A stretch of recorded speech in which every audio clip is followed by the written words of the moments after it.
Well, first, I would say that deals are like being pregnant. You either are or you aren't. There's no like it's either a deal or it's not. So I don't know how close you can be. No, it ain't. Coach, it's not the same. Michael, it's not the same. Nearly 48 hours after that snooze fest of a trade deadline, the Patriots finally broke their silence. We'll hear from them next. Not the government name. And then we have Holy Cross head football coach Dan Curran joining the show. And then it's time to unpack what the Bees need to do to get some revenge on the Senators at TD Garden tonight. Thursday, November 6th, Boston has entered the chat. Starts right now. Woo! Woo! Woo! Why? Why does one ever take caffeine before watching or entering Boston is under the chat? I'll never understand. I don't know if that's just caffeine. I mean, that guy there, he's on a different level. Welcome into Boston is entered the chat here inside our Salem Vibe studios. Travis Thomas here with the Kasey Hudson. I don't know how you survived that. You did a great job. You were very professional. Well, it shows you that I grew up in a house with a lot of family. Yeah. Like I'm very hard to phase. I have learned, but that one, you pulled one on me. That's for sure. If you had to guess, would you think I had siblings or I was the only child? You scream only child. You are correct. Actually, you are correct. Literally screams only child. You are correct. But it's okay. At least you didn't bring us in talking about calm and quiet, and we're far from it. And we've got so much more that's going to prove that we are far from it. So. Yeah, I mean, if you're wacky like us, call us, 617-790-0928. I mean, you heard it there. We have a ton coming up in the show. But let's start with that damn snoozer of a trade deadline. Because, look, here we are now, Case, 48 hours removed from this thing. We finally heard from the Patriots. And I want to go to this sound, but before we do it, does this sound like a coach that's happy and content that they did nothing at the deadline? Because maybe I'm reading too much into this. Call me if you think I'm tripping, 617-790-0928. But he sounds a bit grumpy to me, which suggests, well, why the hell didn't you do anything? Take a listen. We'll react on the other side. Well, first, I would say that deals are like being pregnant. You either are or you aren't. There's no like it's either a deal or it's not. So I don't know how close you can be. I know that everyone worked hard, and that we investigated and looked in and made phone calls and what personnel departments do. And in the end, we decided that this was what we were going to do and decided to move forward with our preparation. Tampa, excellent football team. Coming off a bye, a lot of really good veterans that have played at a high level for a lot of years, and a really, really competitive quarterback who's never out of it. So, that's where our focus is. I know that there's a lot of action and a lot of talk, and again, it's kind of where we're at. No, I never really looked at it that way. I think we're trying to build a program, the same thing that we said when we got here, and I think that's part of building a program is finding ways to win and building a team and figuring out where the pieces are that we can continue to add that when it makes sense. And so I don't think this is a negative. I don't think this is just where we're at. And, I know they worked extremely hard to make calls and have conversations. And in the end, we didn't do anything. Things that make you go, Pete tweets, that's not the response of a coach who is particularly happy they sat on their hands at the deadline. Samesies, Pete. That's what I'm saying. I'm no body language expert here, but this guy felt a little grumpier than normal. He's not miserable like Belichick was. He's always a little grump. But this one, what it said to me, I'm just going to tell you my translation here. Yes. What I saw. It almost felt like Vrabel wanted them to do more, wasn't quite standing on the table for moves, but was like, hey, let's go get Jalen Phillips. Let's go get insert name here. We know all the players that moved. And Elliot Wolf, or whoever's, the decision makers in the room, were like, we're not giving up this, that, and the third, quite literally, for this player. It's too much. And Vrabel chose, probably wisely, to just sit back in his chair. It's a collaborative, it's a collective, It's cohesion. We're all making these decisions Learn together. from previous scenarios in Yes, his life. he probably could have ruled with an iron fist. But, I mean, look, to your point, Case, you know, learning from past transgressions maybe. I hearken back to the introductory press conference with this guy when he told us flat out, I've learned from a lot of things that I did wrong in Tennessee. Right. He talked about player relationships. He can be better at that. So far, so good. Yeah. Players love this guy, right? Media, he talked about. We love him. He's been great to the media. And then he also talked about not being so dominant, not being so domineering, not being so this way or the highway. Right. I kind of sort of think, this is just hot take from me, this is an example of it, where just hearing him talk and seeing that body language, he wanted players. He was trying to get guys. The team was saying, hey, so this he is didn't too go much. into this with a draft day scenario and the piece of paper in his pocket. That's right. It was like grab him at all costs. That's but I right. don't think that there was an all-cost player for this team. Fair. Because speaking to your collaborative effort, I Fair. feel like there was a good tandem to be like, the goal was never to go all in this season. The expectations were here. Big picture. The results are now here. So when he says comments like find ways to win, that's working with what you have. I mean, he literally basically said that. Add pieces, that's, you know, we still have a draft coming up. We still have another offseason to work with to see where we can properly put pieces together. And also to learning from your mistakes in the past, to not coming in and ruling with the iron fist. The culture has been a big contributing factor to the success of this team. So if you go and start moving draft picks and pieces, and I know that there was a comment about like, don't freak out, third round picks aren't that big of a deal. It's not that the third round picks are a big deal. It's giving away first when you have a bit of a fractured offensive line. Still, I'll give credit where credit's due. They have superseded expectations, but you still have bang-ups. You have a center going into a matchup versus the Tampa Bay Bucks who's having hip injuries and issues. You don't want your quarterback worrying about if his center can be stout for him game in and game out. You have bigger things and bigger fish to fry, and in order to add the right depth to fit the company culture, to also make sure that they're going to be a pivotal piece of this team, they might have needed more time. Sure. So the eligible pieces with the trade deadline may have not really particularly spoke volumes. Yeah. And at the end of the day, it was big picture.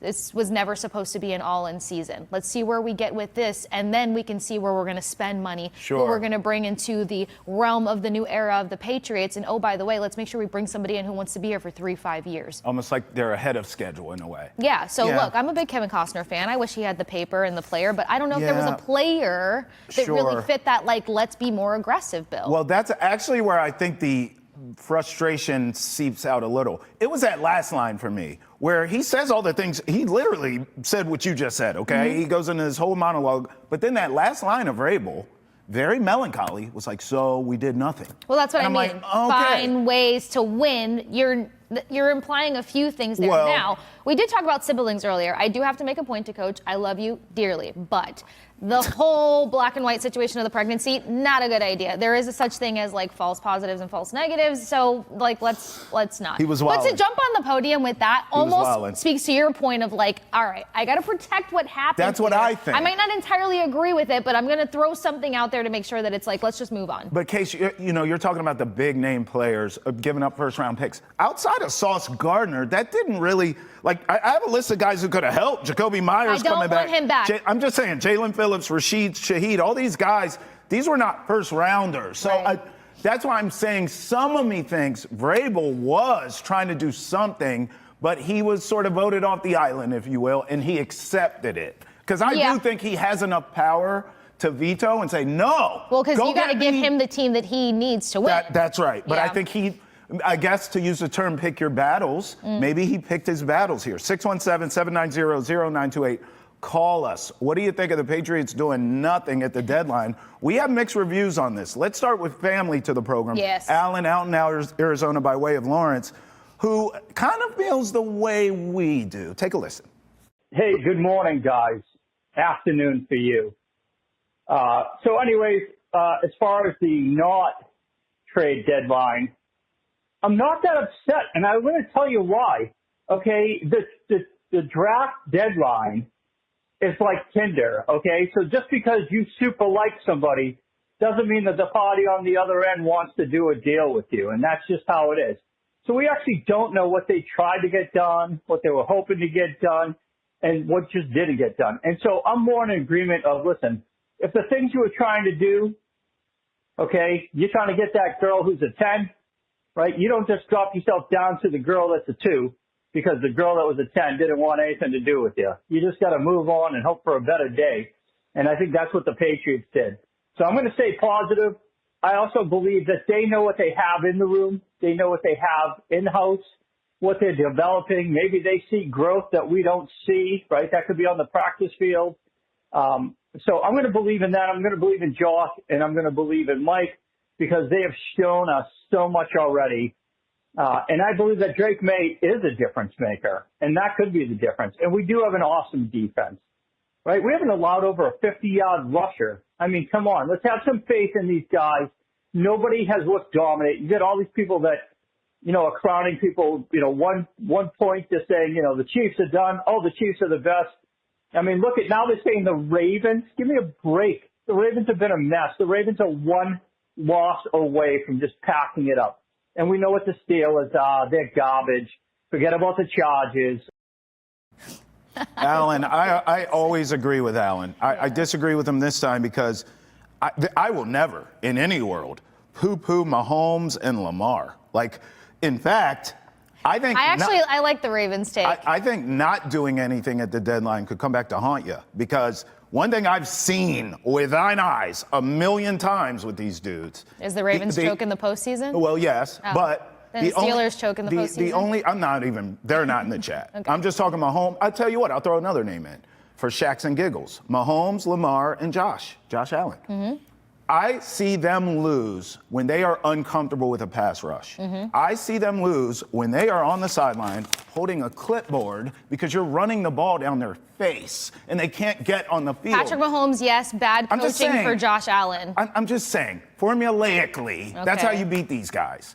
The Patriots, as they stand right now, as constructed currently, can't do that. So, I look, here's another call. Call us, 617-790-0928. I want to know what you think because this other caller, Patriots fan, is just like, relax, we're going to be fine. Take a listen. I cannot understand why everybody wants the shiny guy, the shiny, real expensive guy that we would be renting. Why in the world our team is ahead of schedule right now? I believe that we keep the draft picks and we build through the draft. Everybody says we want to get more speed. We want to get younger. Okay? So stop bitching about not going after these, guys that we're going to rent. I love this because I don't need to heed your warning. I'm right there with you. I feel like some people have been a little dramatic. Why? Because you have to stick to the plan. And while I like shiny things, I'm not chasing the shiny thing of the biggest name that is out there at the moment because it has to make sense in my personal opinion. Don't walk away with the paper in your pocket from draft day saying we have to have this guy. So I'm sorry that your dreams were crushed when it comes to the Hendricksons of the world and Sauce Gardner. By the way, I didn't think it was necessary. It didn't feel necessary. You are exceeding expectations right now. If you do not get players that fit the bill, if you don't have that futuristic mentality to say this is the foundation that can be built upon over the next 3 to 5 years, they're trying to create a new dynasty and they are fully enthralled in a new era. You don't do that by recycling players with being Myers. I'm sorry, no disrespect to him, but don't. And then by trying to chase something by giving away first-round picks when you're right there. I really genuinely feel like this team is right there. And so it's crucial to get the right pieces. And that's not always the flashiest name. That is what makes sense, which means Vrabel and the rest of the front office need to be on the same page as to what that looks like. That's where we agree and disagree, because I agree that they're right there. I disagree that you just stand pat. I think that's why you go take the chance. You're getting greedy. You're getting greedy. Dice. Would you have said this 4 months ago, considering what we thought the state of this team was going to be? No, because I didn't. I thought this team was going to be, what did I say, 7-10? Wins. Like, no, I didn't go that hard. I think 7-10 was my official prediction, and that's already over. Like, this team is clearly a playoff team. But because of that, that is exactly why I've changed my opinion, that you need to go get somebody to help you get over the hump. What if I and paint this steal a picture really Lombardi. fast? Because we talk about the Patrick Mahomes and we talk about the other, very dynamic teams that always sit at the top, right?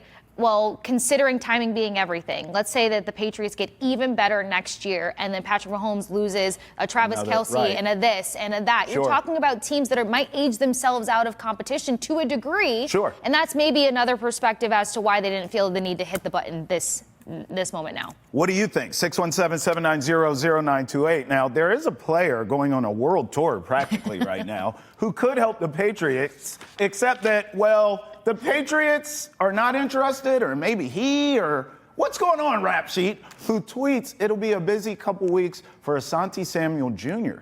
He's visiting the Panthers. This was yesterday. After that, it's the Packers today, Vikings on Friday, 49ers Monday, Bears Tuesday, Steelers Wednesday. Oh my, a thorough methodical process, except, Justin tweets, no Patriots, bruh? What's going on here? Now, Asante Samuel Jr. could absolutely help this team. Let's acknowledge, I think all of us would agree. Yeah. However, we gotta kind of have an honest conversation here about his daddy, because Asante Samuel Sr. had a thing with the Patriots. Remember? I mean, he went scorched earth on Bill Belichick. We don't know how deep that was. Yeah. It was certainly public and ugly. Yeah. Did he burn all the boats and the bridges? Like, did he go at Kraft? I don't know what happened, but the fact that this kid is shopping and the Patriots could use him and they're not on this list tells me Dad screwed this up. Yeah, I mean, I did find it weird that the Patriots weren't on the list, considering that some people immediately, when they found out about the world tour that was taking place, they were like, what are his lines of consideration? And then it was like, oh, Packers are probably going to sit top of the list because they are potential contenders. Yeah. Well, so are the Patriots right now, sitting top of the AFC East. So, I mean, I would think that if there was no bad blood in terms of Kraft, that like all of the drama with like Dad and Belichick could very much be buried to a degree. But if there was any sort of situation when it comes to the Krafts, then like, yeah, they're not going to entertain it. I mean, look. But I've asked for depth in the back of the field. That was one of the places. Yeah, like they could use them. Here's the thing too. Even if Dad didn't blow it in terms of relationships, Dad's in your ear. So Dad could be like, nah, you don't even want to talk to them, son. That could be, I mean, look. That is very much a thing. That's what I'm saying. Yeah. I kind of think this is a drama situation, which is fine. Mm-hmm. You always talk about this. Like, don't add someone to this team with chemistry who can mess it up. Yep. So if you're coming in here already with an attitude, keep it. No wrinkles. Keep your attitude. Ain't nobody got time for that. and by the way, if you don't make moves at the deadline, this is what you believe in. This is the bed you made. We got slogans and all this nonsense. Then let's really see it, right? Like, then let's see it. As you are currently constructed, let me see with thine eyes. Because I don't know if I believe it when we get to January. I really don't. We actually have a good test. You did enough. We have a good test versus the Bucs. Great test against the Bucs. 617-790-0928. We'll break that down, amongst other things, here on Boston Has Entered the Chat. When we come back, what's trending in the world of sports. And remember this, every Monday through Friday on Nesson, 8 a.m., and right here on Nesson Nation at 9 a.m., Boston has indeed entered the chat. Roll with us. I can't wait for your 2026 draft board. Welcome back to the Boston Has Entered the Chat party, live from the Salem 5 studio. Hey. I was going to try to replicate the Catalina wine mixer thing, but everybody should know thy strengths. I know mine. It's not trying to echo what's trending in the world of sports. But that's good. What I can do is I could play an early Mrs. Claus and pitch to you the idea of your sweet, sweet Christmas list coming to life 49 days ahead of Christmas. Let me get my eggnog. Take a look at this. Talking Baseball says teams believe the Tigers will seriously consider trading Tariq Skubal if they can get what they want in a trade per Buster _ESPN. Didn't. Lists the Mariners, Mets, and Red Sox as potential fits. What? I know. Continue to find your oxygen on that side of the table. Red Sox need to sell everything for this. Imagine Crochet. Yes. Skubal. Yeah, Maverick. As a 1 and a 2. Yeah. And we did see some fun other responses on YouTube, that is, of being like, why are we holding ourselves basically to be like, what is this 2? What is this 2? What is this 2? A 1 and a 1 caliber 1-2 punch in Fenway Park. Oh, it's beyond a Wearing a Red 1-2 Sox punch. jersey. I'm with Maverick that tweeted. I saw that Longhorn in your in your header there too, Maverick. I'm with you on that. Look, you have got to get this guy by any means necessary. Like, what are we even talking about here? First of all, what are you doing, Tigers? This is Boston has entered the chat, so I'm going to keep it with us. But if I was hosting Detroit has entered the chat, first of all, I'd be miserable because Boston's better, okay? Secondly, I'd be going off. Like, there need to be a dump button for me because I'm cussing. Yeah. And I know this is a family I'd be able to monitor that. Oh, my God. You're trading him? You got that close, and you're trading the guy that got you there? What's really going on in Detroit? Even shopping him should be disrespectful, right? What's going on in Detroit, okay? But if you're stupido enough to do that, I'm your huckleberry. In fact, if you look at the teams that were listed there, they're all contenders. Red Sox allegedly, Mariners, Mets, like, yeah, duh. I mean, any team with any brain cells and has a chance to win in this league's gonna want this guy. You have to go get him by any means necessary. At what cost? All I do is sit up here, I talk about Bregman and a bat and a this and a that. I'm willing to punt all that out the window. Get me Scooble. If I can have Crochet and Scooble, it's not a 1-2 punch. That is dominance is what that is. That is a World Series. Duck boat parades. That's what that is. We've seen it around here before, Casey. We can't act like we haven't seen this. Hello, Bloody Sock. Enter the chat. Let's get it again. Yeah, I'd have zero oxygen at Fenway if this was a thing. But I'll tell you what, the Hall of Fame caliber of play would just be so sweet. Speaking of Hall of Fame, Bill Belichick has indeed advanced to the next round in the 2026 Hall of Fame voting. Good. Shefty right here lets you know the 9 semifinalists in the coach category for possible election as part of the Pro Football Hall of Fame's class of 2026 are, well, leading the pack, Bill Belichick, and that is where we will full stop that one. Yeah. Look, we've talked about the fact that there's other narratives that can start to kind of change things. Bill Belichick is a slam dunk. Duh. In other words, screw your narratives. 7 rings, 9 total, question mark. Why is it even a discussion? Well, George, I'll tell you why it's a discussion. It's because nowadays we like to talk about the relationships that are, or never were, or have actually burned over the past couple of years. Sure. What say you about Bill Belichick's Hall of Fame? It's not even, this is like the Scooble discussion. Like, duh. Of course he's Hall of Famer. Of course he should be a first ballot. We know what's going on here. Bill, without Brady, ain't Shaq. Okay, the numbers speak for themselves. Fine. Bill back in college is fine. rough. Bill back in college is not going well. That sounds like an American Pie movie. It's true, especially when you think of the girlfriend, but we don't need to go there, do we? Bill is unpleasant as a person, so of course he's rubbed everybody the wrong way. I like his cutoff shirts, though. I did too. Yeah. But people probably hate Bill, okay?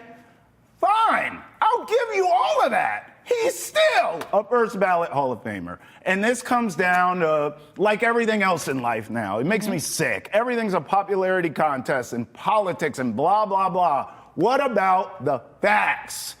Facts are, this guy is a first ballot Hall of Famer. Now, if you want to have the conversation about GOAT or not, or the end of his whatever the hell's happening with his legacy coaching, okay. Personal choices, okay. His temperament, all right. Fashion choices, whatever you want. Have all those conversations. But the fact remains when you look at the numbers, when you look at the rings, the hardware, this guy's a first ballot Hall of Famer. What the hell are we doing? So you're a stick to the resume kind of guy. Why is this a question? It shouldn't even be a question. Yeah. It shouldn't even be a question. And the end of his legacy now shouldn't be tainting anything that's being reviewed. It is. You feel like that's where some of it is. Okay. But and I get it. It's happening. It doesn't take away rings, though. That's right. I said stick to the facts. What's happening now is a fact. Yep. But what he's done, he's a first ballot Hall of Famer. Where's the argument? I don't even understand the argument. Well, you know what? I won't give you an argument. What I will give you is an opportunity to help our football fans get a little excited for some Thursday night football. Excited for Raiders Broncos? Well, I can't help you. You can be excited. Actually, no. I'm going to take that back. Yeah. You know what we will do? We will sit there and set the table for what the competition may or may not be versus a Broncos team that's also trying to charge up the tarts on the AFC side of things. So what do you make of this in terms of the Raiders that had some moments? You thought that, Genty was just going to run through a number of the NFL teams. I wasn't on that pitch, by the way. But where can the Raiders get up right here? Because a bit of a sour taste in their mouth, for one. Tried to stay into a close game with the Jaguars, going to overtime, 2-point conversion fails them. Now they're going against a Broncos team that's going to make sure they don't pass the ball at all. Yeah, listen, I mean, I'm already fired up about the damn Patriots not doing anything at the deadline. I told you this is a safe place. Bill Belichick's getting disrespected in terms of his resume. I don't like that. Okay. So one thing I ain't going to do, I'm going to protect my peace. I ain't going to talk no damn Raiders, okay? I'm not going to waste my time on those losers. What I will talk's the Broncos, because you said this. Like, they're trying to charge their way up in the AFC playoff picture. Yep.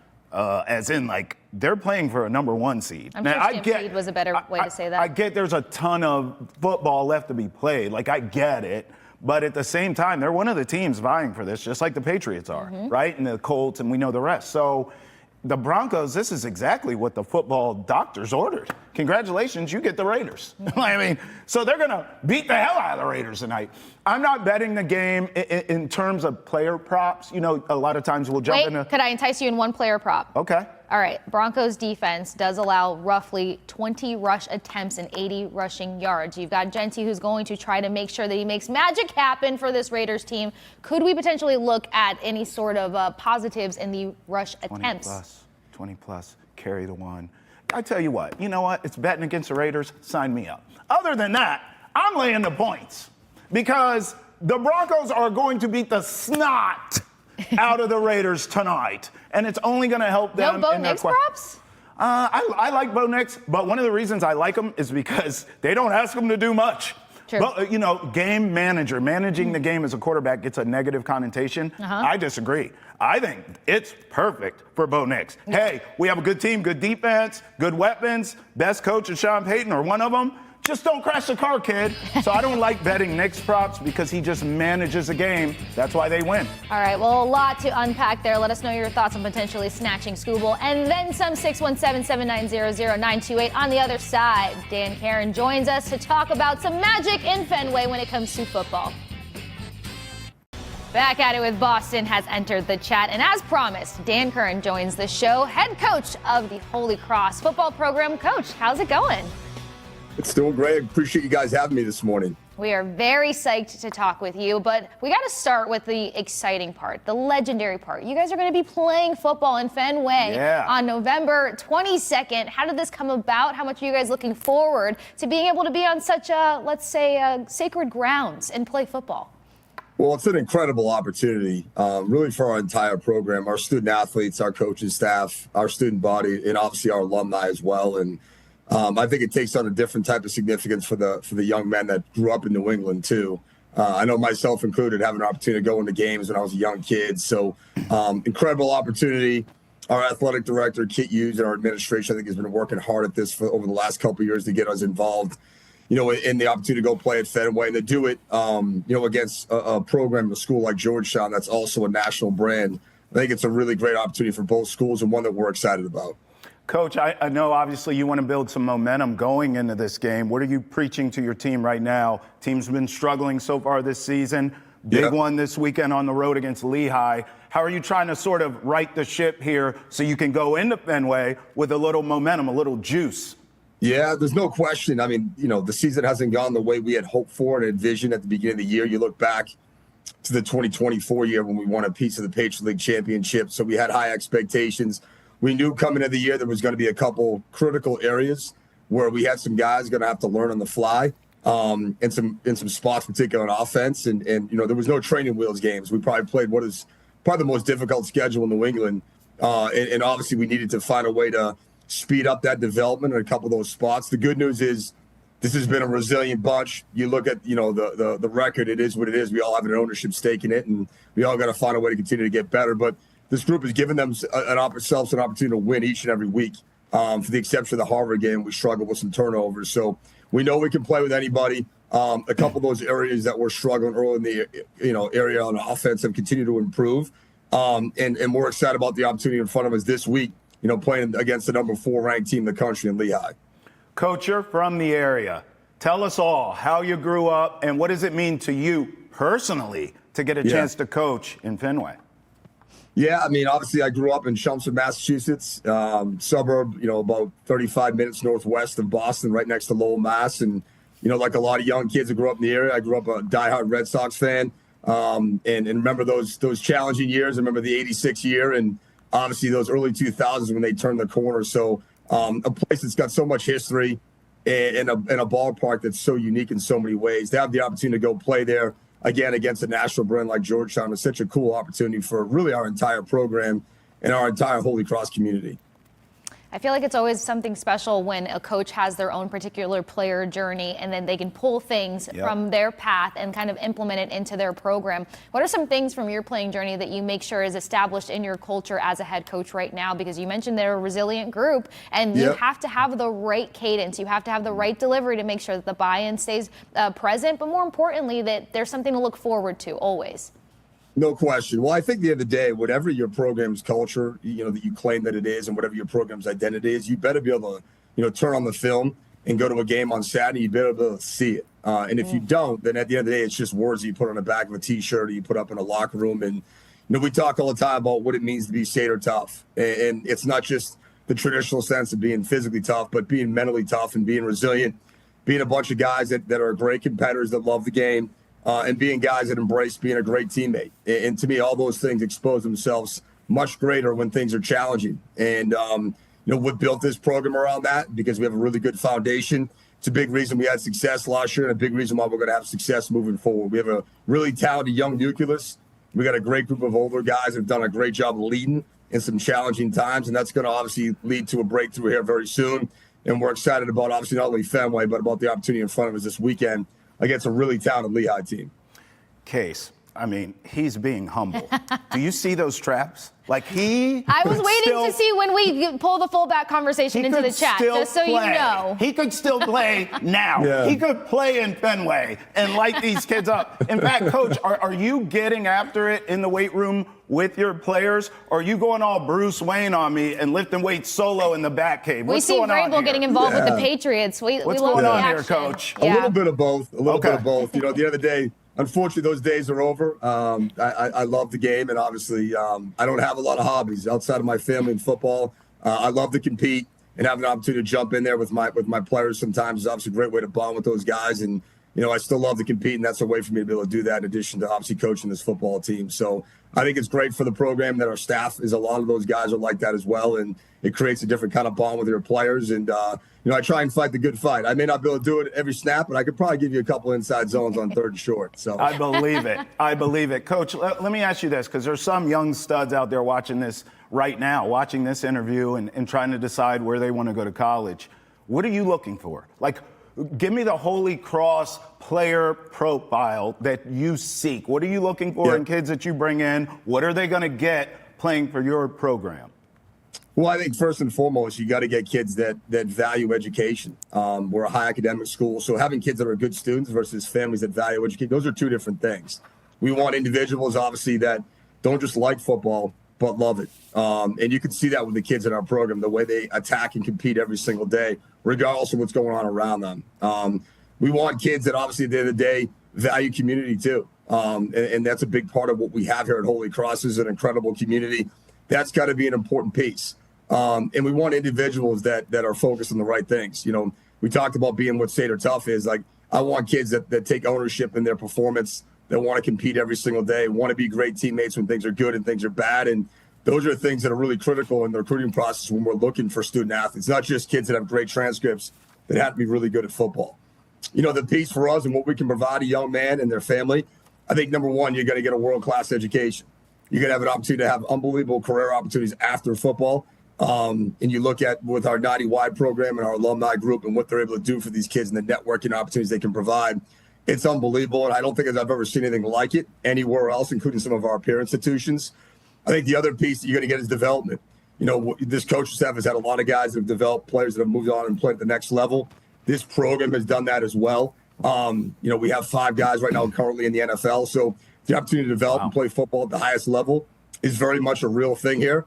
And I think you talk about a place that's got an unbelievable track record of success in a winning tradition here, and a bunch of coaches that have that as well. So the ability to get a great education with opportunities after football is tremendous here. The ability to get developed and play football at the next level is really, really something that we have a track record of doing that here at a high level. And I think obviously the opportunity to win and be successful. I think the last piece I mentioned earlier is this is such an amazing community, and you have to get the right type of kid, a kid that's going to be a fit for Holy Cross. And because we have that here and we do it right on the front end of the recruiting process, we have a bunch of kids that care about one another, that are invested in what we're doing here, not just in their own success. So that's not only going to allow you to be successful during your time here at Holy Cross, I think it's going to enhance your experience, being a part of something bigger than yourself. And we're very proud of that here. And it's something that's going to be a really important piece of it moving forward for our program.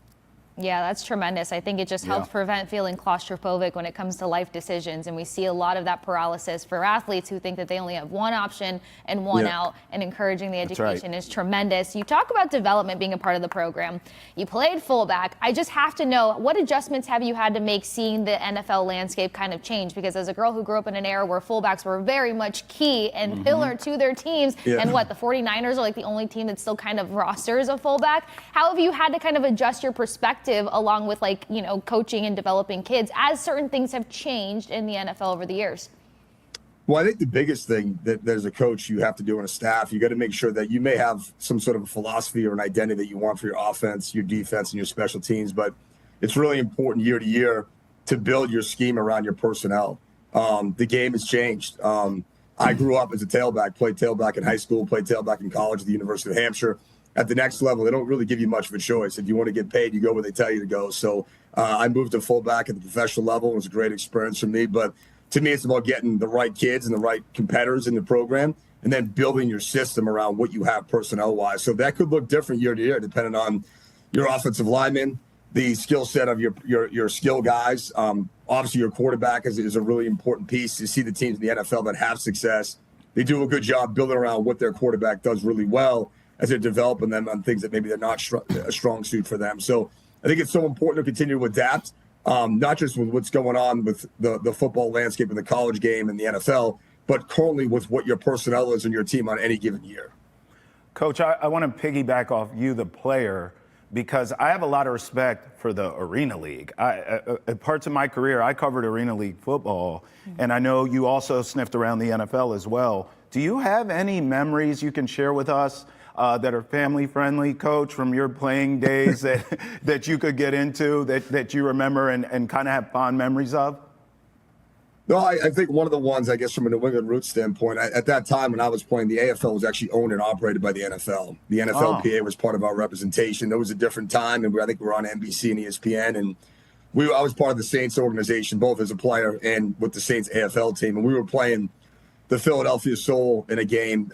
At that time, they were partially owned by the Eagles, Jaworski, and John Bon Jovi, who happens to be very good friends with Bill Belichick. So I know when we opened up at their place in 2004, it was an NBC game, and Bill Belichick, obviously, and Bon Jovi, they were actually in the stands at the game, and had an opportunity to meet those guys after the game. So we came out with the win that year, which was awesome. And then obviously my experience in Seattle, having an opportunity to be a part of that roster, and when Coach Holmgren was there, who's a legendary coach and a guy that's been part of some unbelievable organizations, both with Seattle and obviously, as you know, with the San Francisco 49ers and the Green Bay Packers. So great experience for me, having the opportunity to spend time in an NFL roster and get a chance to play football for a living for really almost a decade. So very appreciative of those times and learned a lot, met a lot of great people, and certainly an experience I wouldn't trade for anything. I don't think you can top a story that has Bon Jovi in it, but I'll try. I'll follow that up with, are there any coaches that you look up to in terms of like philosophy or like to learn from or to implement into your program moving forward? Well, I think there's things you got to pick and choose from everybody. I think it's one of those things where you look and some of it can be schematic. I think the best coaches, they always say the best coaches are taking things from everybody. If you're only doing things that you've built within your own system, I think Kenny Dillingham said it the other day, you're probably not very good. So we're always constantly looking to improve and adapt and build around our personnel, but look at some different ideas that other people are doing and apply it to what we're doing. So, there's things, I think Sean McDonald had a huge influence on me. He's a legend in New England. He was my head coach at the University of New Hampshire, and obviously a tremendous human being and a great leader. And, I think the two things he's told me when I first got into coaching became a head coach at Merrimack was number one, be yourself, because it's going to resonate with your student athletes. If you try and be someone else you're not, they're going to see right through it. And the other thing I think he told us is schematics to the side. Yeah, the most important thing you can do is get your players to play hard for you and for one another. That's something I'm trying to obviously pride myself on during my coaching career. And Coach Mack's been a big influence on me. And I think Chip Kelly's another one. He was the big reason I went to the University of New Hampshire. He recruited me out of high school. He was the offensive coordinator there at the time. And again, going back to the ability to adapt and be innovative and continue to change and build around your personnel, kind of not get stuck in whatever you've always done, and always be willing to learn. That's a big part of that comes from him and spending time under him as a student athlete, and really appreciate both those individuals. And there's a number of other people that have had an impact as well. Really fortunate to be around some really good coaches during my time. Man, Coach, last one for me. You know, you're talking local so much. November 22nd, Holy Cross at Fenway. The game is on Nesson. I have to imagine Nesson means a lot to you, too. I mean, growing up here, that's got to be a fabric of your entire life in terms of a network, right, Coach? No question. I remember, having the opportunity to play on Nesson, during my time at the University of New Hampshire. I think we played UMass a couple of times in some really good back and forth battles. But for me, it even dates back further than that. Being a young kid, I was the youngest of 5 kids in my family, and my older brother Sean was a diehard Bruins fan. So, I think we watched every single game on Nesson every night. And I grew up playing hockey as well, but I'm not going to lie to you. At some times when you're a little kid, you want to watch like the A-Team or something else. I know I'm dating myself right now, but I definitely was watching a lot of Nesson games back in the day during the Cam Neely, Craig Janney years. And honestly, I have great memories of that, watching those games with my brothers. Yeah, B.A. Baracus would be proud of you right now, Coach. Yeah. There you go. Yeah. That is tremendous. Coach, thank you so much for joining us. We are all rooting for you over at Holy Cross, and we cannot wait to see you take on Georgetown on November 22nd at Fenway. And we hope to have you back here on Nesson very soon. Awesome. Appreciate you guys having me this morning. Thank you. Of course. Not a Coach. problem. All right. As you guys know, more coming into the program. Bruins were mentioned. Let's see if they can get some revenge on the Senators. Don't go anywhere. Stick with us here on Boston Has Entered the Chat. Welcome back inside our Salem Vibe studios where Boston Has Entered the Chat. Travis Thomas, the Kasey Hudson. As always, we're taking your calls, 617-790-0928. Get in here. We're talking everything this show. We want to hear from you. Now, the Bruins are back in action tonight. At home against a Senators team that last seen dropped a touchdown on the Bees. However, I have feelings about that. We all do. We'll get into it. so many feelings about that. But since then, these Bruins, have bounced back in a huge way. 4 in a row. They cleaned up whatever the hell happened in that game. And now, dare I say, they're in a spot for revenge, Kasey. I'd say they're in a spot for revenge. And I feel like they're definitely going to have that kind of momentum, that driver going into this, because it was just one of those games where, like, the mess just got messier.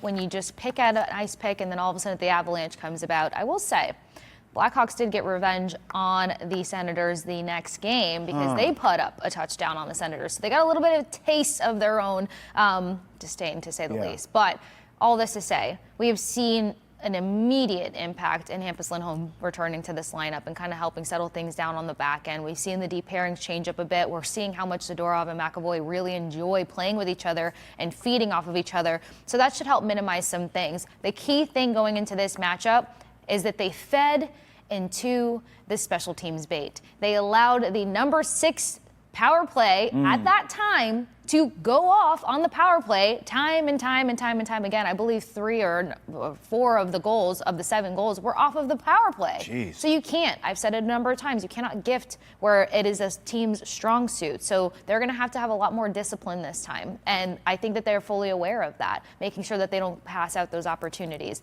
That's just one aspect of it. Now, penalty kill isn't the sexiest thing for the Senators. I will say that if it does end up going into a lot of special teams play, there is an opportunity there.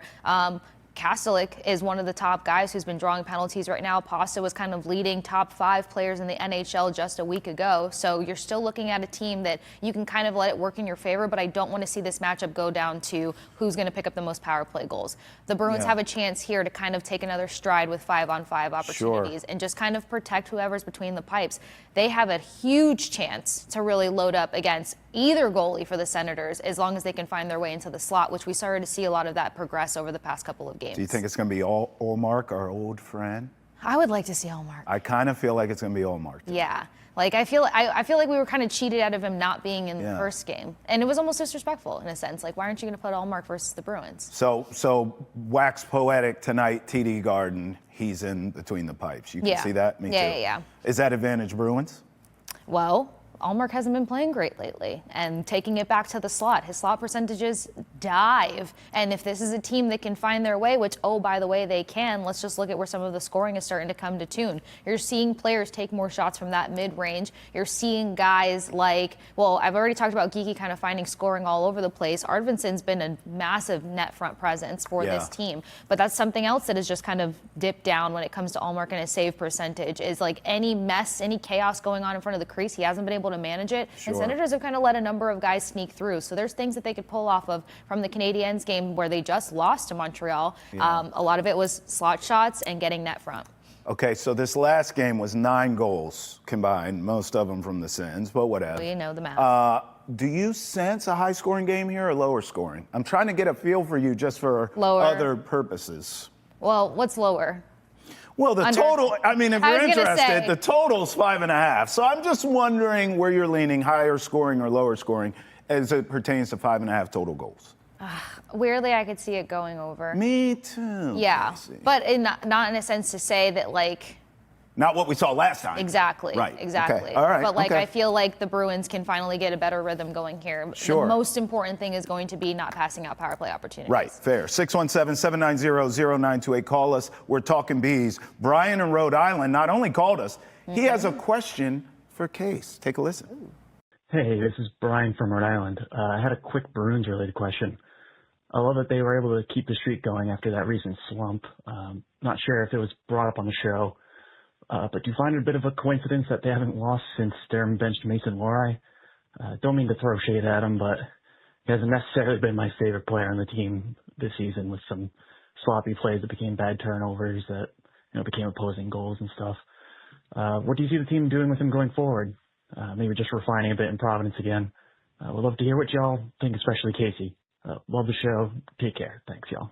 Thanks, Brian, calling us from a library. We appreciate that. 617-790-0928. No matter where you are, call us. We're here for you. I still Case, take heard it you away. loud and clear. We still heard you, Brian. Loud and clear. I kind of talked about it a little bit here. I think that it's just coming down to the ability to execute the system. And, like, with a hybrid system, at least there's a few variations of it. What I learned in my time covering a previous team with a hybrid system is that sometimes it's very complex for offensive defensemen. You find them out of position a lot. You find them kind of having a lot of mistakes. And so it's really hard to kind of find and cement your game in certain hybrid systems. And I just think that the system was getting away from him. There was a lot of mistakes taking place. And you don't want to put it all on the shoulders of one player, because one player's mistakes kind of turns into a domino effect. But right now, it feels like they've got a better grasp on how to execute this system with the players that are in the mix at the moment. And a lot of it, too, is just kind of like cleaning up certain things, and other players feel more confident in certain pairings as well. Like you saw gap communication just kind of being a little poor. Brick talked about it tremendously, about how much just space was out there for opponents to just completely have their way with. And then more importantly, it's the anchoring of the blue line. You can't let certain pucks get past you. You can't allow offensive opportunities to just fizzle out, especially when you're generating so many chances. So the defensive pairings have to remain if they're going to continue to find success with where they're at right now. I don't think it's particularly like on one player's shoulders. Not to look too far ahead, but I've already told you, I think this is a revenge game. I think the Bees win this and continue this hot streak here. But I'm looking at the schedule. You have a pair against the Maple Leafs coming up after this, okay? By the way, this team is just as hot as you are. I mean, the Leafs right now finding their legs as well. I mean, kind of Captain Obvious here, Case, but if the Bruins can win this game, you're 5 in a row. You have some momentum going into those couple of games against the Leafs, right? I mean, yeah, there's always that momentum opportunity, but it just, I mean, every matchup is different in a sense, because they're going to, like I've talked about, them winning in different ways. So their ability to win in different ways helps them, and I feel like they can capitalize on momentum even more than a few other teams that always have to win in the same file and format. Like, look at the Canes, for instance. When the Bruins were able to disrupt their possession and, you know, slow the game down and stuff like that, it completely took them out of their structure and their ability to win. Right. They were able to turn around around, reestablish what works for them versus the Rangers and shut them out the next game. So I think that that's something that could work for this Bruins team moving forward, is their ability to win in different forms and fashions. But every game is one of itself, so we'll see what happens at that point. This juncture tonight, yes, it's just important for them to correct previous mistakes. You're such a coach. We're not looking ahead, Trav. You know what? And I'm going to take it out of Marco Sturm's book. He said he's not a big picture guy. I'm not going to be a big picture gal. They've got to get past tonight because you have to know how well they can respond to previous mistakes. Yeah. So even though, they passed out a number of power play points and opportunities, you're talking about a Senators team that's ranked 4th in the NHL for power play points. They rely heavily on special teams to make sure that they surpass their opponent. So that feels like a simple fix in a sense of just play a more disciplined game. But we're seeing the second line come to life. I mean, what an identity they've become for this Bruins roster. And then I know we're going to get into your pockets here in a second, so let me go ahead and just start to pivot into that. Casey Middlestat, 11 points in 17 meets. Pavel Zacha, 14 points in 24 meets. And oh, by the way, Victor Arvidsson, one of the guys that scored the last time, 11 points in 10 games. 8 of those points are goals. Woo! The net front nuisance can be a pivotal point for this Bruins team tonight. Men lie. Women lie. Numbers don't lie. Now, I want to tell you how I'm going to bet this game. But before I do it, Greg, could we get Casey on the ISO, please? Look at this sweater. Oh. It is so nice, Case. We are getting phone calls about this. 617-790-0928. The most important part of the sweater. Look at that. Original 6. Listen to this voicemail about our resident fashionista. Hi, guys. I'm just wondering, the girl that's on the show here, she has a beautiful jersey on, but I can't see all of it. I was wondering if she could stand up and show us what it is. It looks really nice. Thank you. Her name is the Kasey Hudson. I've got you covered. She's not just some girl, okay? She is the Kasey Hudson. And I'll take the girl. That's beautiful. It's a sweater sweet work original right 6 sweater. I love it. And it was a great gift, but It's a great gift. Guess what? 47's got you covered because they got a few variations of this. So Okay. Case, let me run this by you. I just want an honest reaction. Bees money line, plus 110. Combination combined with the over 5.5 goals at minus 135. Nice little same game parlay. 2-to-1 payout. You say what to that? Take it. Woo! We're getting money, baby. And Fashion. I say, what are we doing this show? Add a 2-point game for Casey Middlestat. Fashion, tender, pregnancies, gambling. We got it all. Nation. I mean, we do it all. Here And on more. Boston has entered the chat. Roll with us on Nessa Nation. The party continues there.